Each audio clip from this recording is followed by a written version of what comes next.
Hi mga madam! So, welcome to this video. I'll be showing to you how to make mango tapioca. So, today magsugod nita. So, una natong buhaton is to dissolve the gulaman powder.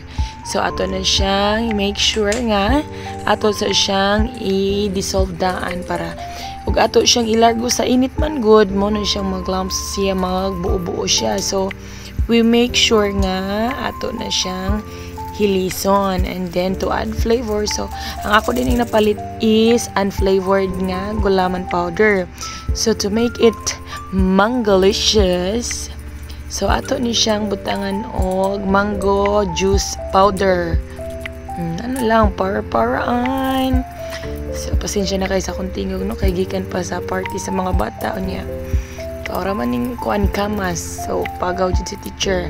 So, next is ato na siyang isalang. So, by the way, ako din yung prepare para sa mga bata na ako. So, puno-puno sa amo ang food. May na lang na sila dessert. Puno-puno rasad ni siya. Okay, so next is ni bukal lagay ito siya sa time nga ato na siyang pabugnawon para mo ma-mold na siya, mugahi siya, and then pwede na ito ma-slice.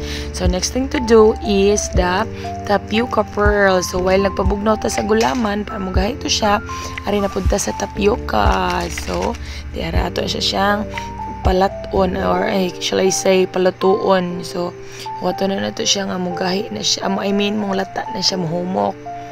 So, tara! Hinay lang. Patience is a virtue. Ragida na niya, no? So, waton ragid to siya nga mo.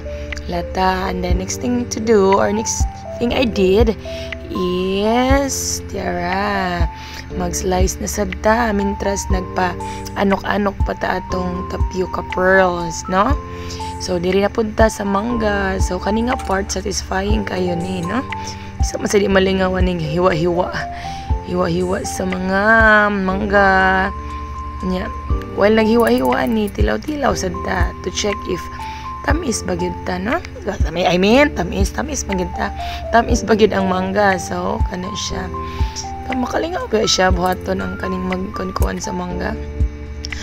Tungod siguro sa iyang color. So that's it. Wala ko ipakita kung pagkuha na ko sa tapioca. So tada! By the way, ang katong tapioca, after ni mo mahaon siya, ibong bubuan or something, butangan ni mo og tubig nga, pwede siya bugnaw or pwede siya tap water. So, next is, i-prepare na nako ang condense. So, this time, ang ako rin nagamit is 6 all-purpose cream and 2 ka, shall I say, 2 ka, ang sagin din siya nga gatas, condense kay sakit na sakit sa tutunlan ang kuan, sobrang katamis niya ang mga bata, delikado sa tonsillitis. So I used 6 ka buok nga kuan, 6 ka buok all-purpose cream. Okay, so make sure nga ma-mix na siya. Next is gina siya, make sure kay parang even good ang iyang timpla.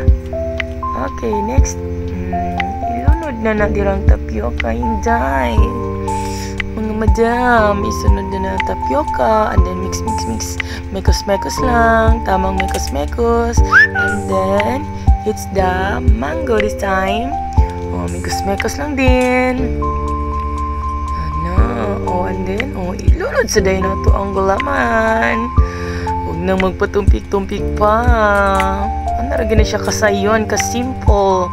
Pagbuhat aning tapioca pearl, ang budget lang giwa na to, no?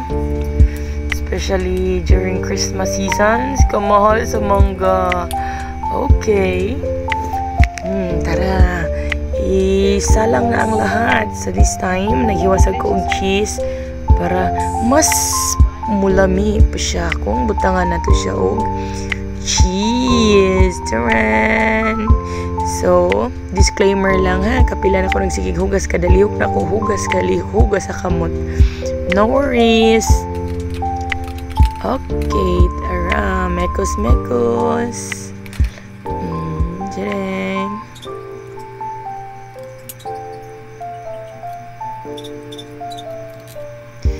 Ana, Oops. Sayang. Okay, mekos lang. Mekos. Naman siya yung mga mangga nga. Ang liso sa mangga sa ako na lang sa siyang gitilok para mas ma-feel good nga. It's so mango. It's mangalicious. So, naman yung mga lumps dira, mga buo-buo nga.